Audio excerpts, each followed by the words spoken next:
far. I'm the biggest boss that you've seen thus far. What's up, YouTube? It's your boy Party Hard. Now, of course, you know I don't do no editing. So last time I said, I made a mistake. So, not saying selling drugs is right, but they're both the same thing. And with that being said, I wanted to tell you, some of you will need the finesse game. Some of you will need to be finessed, or rather, I should say that. You need to be finessed, pimped, whatever you want to call it. Skint, burnt, whatever you want to call it. Some of you will need that. You will need that not only your first year, you will need that your whole career. Not everybody's going to be lucky as me. I'm fortunate that most of those companies who were really thumb fucking you over your first year, they all turned me down. So, thank you.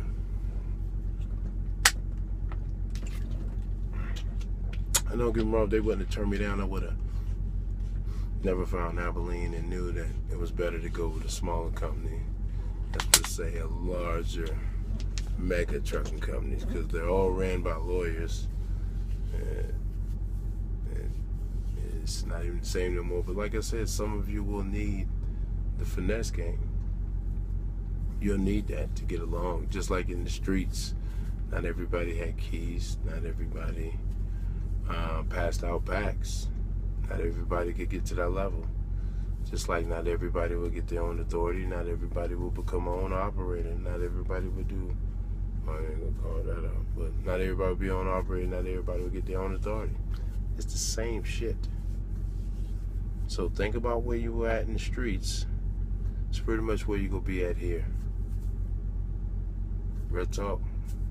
If nothing doesn't change, you just think about your status in the streets, and if you put the same work you put into the streets, because believe it or not, people, hustling is hard work, but if you take that same energy and put it into this,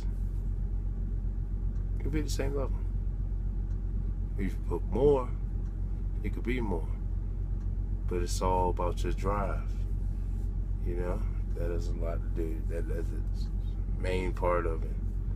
You know, it's a lot of people think it's you just sit and drive. No, it's a lot that goes with it. But I wanted to get into something real quick, man. This another issue about how they say it's right. You know how you got cats in prison doing life sentences and 20 and 30 years for selling large quantities of marijuana, and people have dispensaries now. Sorry about that, I got a phone call. Hope I'm gonna ring again. But they got people doing 20, 30 years life sentences in federal prison for selling marijuana, and now they have dispensaries. And people, I don't try to get on this, but those dispensaries, how many black owned dispensaries do we know? Are there any? It was black people killed for bootlegging, but then they made it legal, and so you could sell beer and liquor. How many black people own any beer and liquor companies? They lock you up for 20, 30 years for selling marijuana. Now it's legal. I mean, they sell it in the States, large quantities of it. Motherfuckers moving pounds out of them dispensaries already. And that's all legal because they say that's legal. But you go out there and you move some pounds of weed, your ass going to jail. Because that's what they say. That's not legal. It's crazy.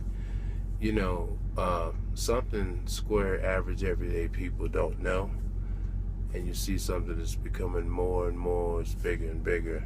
It's getting more widespread. Pharmaceutical abuse. I'm gonna tell you something, people. You may not notice if you live in square world, but I want to say about 50-60% of the heroin addicts come from pharmaceuticals. What's the name of it? Not go for the names of pills, but they got a pill. I mean, I think they sell that pill for like $80 or something. I know you get fed time selling a pill, but anyways, they got pills that are like fucking heroin, just like heroin. And people, I was watching this thing, and the people, they couldn't afford the high ass pharmaceuticals no more, so they started using heroin, and that's becoming more and more widespread. Man, I should have wrote the exact statistics down, but it's cool for them to sell heroin in a little pill bottle to you, because that's what it is, fucking heroin. A little pill bottle with a nice little cute label on it and say, hey, this is all legal. That's how it's done. But you go out there and get you some heroin, you back it up and you sell it, your ass is going to jail. But put it in a bottle and they put you right over a counter. Millions and millions of dollars of that shit. And it's all legal. Now, how many black-owned pharmaceutical companies are there? See what I'm saying? They would not let us own shit. When we do something, it's illegal. When they do something, they make it legal. And they doing the same shit we doing. Ain't it crazy? It's fucked. But it's the world we live in. And I just tell you these things because I want you to be aware of what's going on and really try to make the best of your situation, knowing the odds that are against you. Let me tell you something. I'm gonna be a truck driver ever since I was a little kid. People always said, fuck that. But I came out here and, you know, people say nigga on the CB a lot. It gets aggravating. Shippers be, I done had shippers standing there waiting, hoping I hit the door and, you know, all type of shit just for me being African American. I done been in place, I was in this place and I was trying to give me something to eat. And the old white man, he couldn't even pay for his food. He was just staring at me so fucking hard, like he just like he seen a ghost.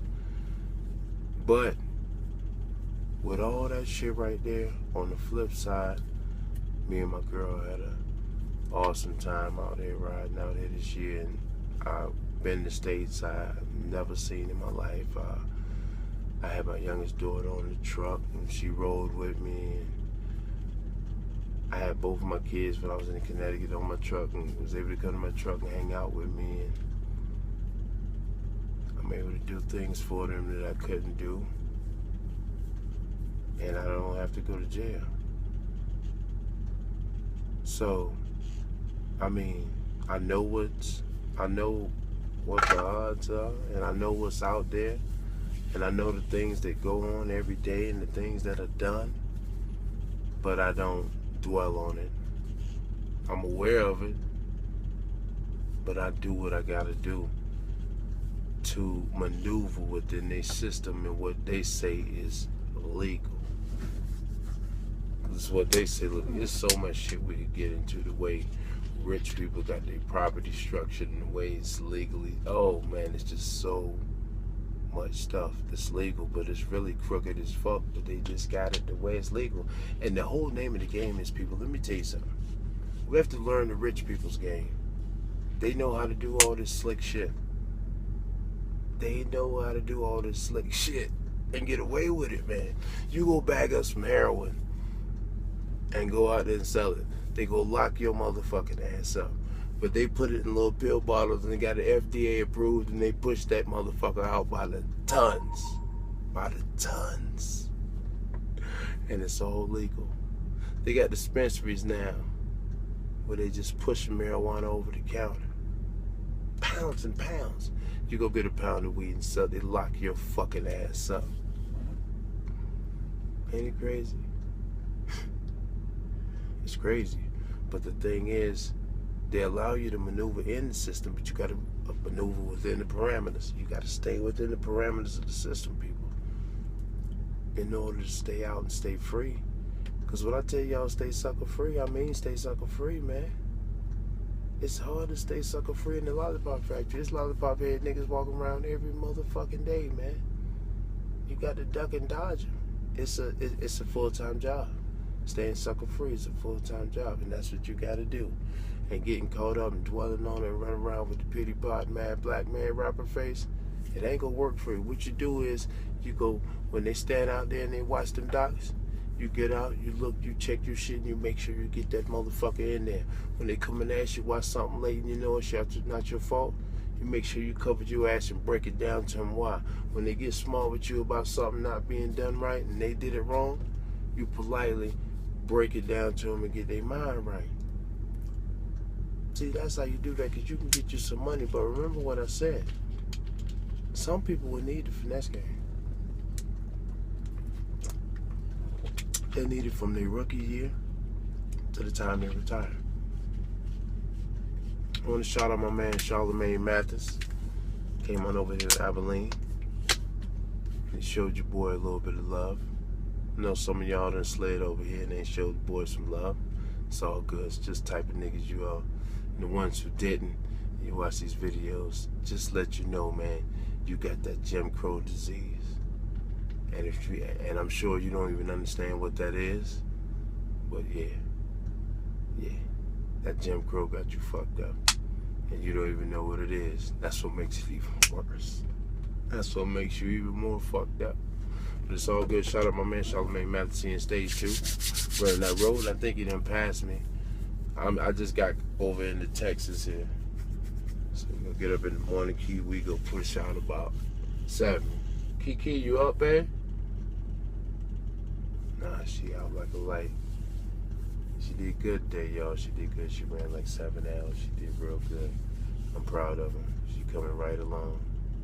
I started to put a wild ass post up today. Be like, fuck with niggas. Be like, yo, my girl out here riding with me, boy. She out here running. What your girl doing besides sucking your dick?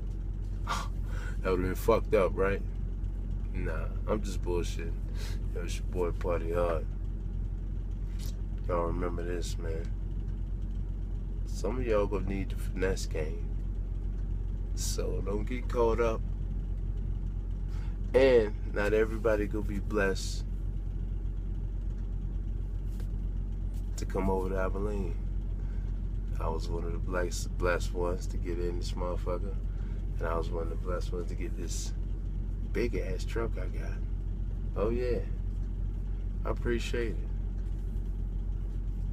I'm gonna tell you something else they fool rookies with too, these big companies. They show you these nice ass trucks and you think you get them, when you get in there you get that old motherfucker. You gotta pay your dues to get the new truck. You ain't get no new shit off the rip. You don't get no new shit off the rip. I got an old truck off the rip and it was new as fuck for me. It was my first truck ever. I was happy as a pig and shit.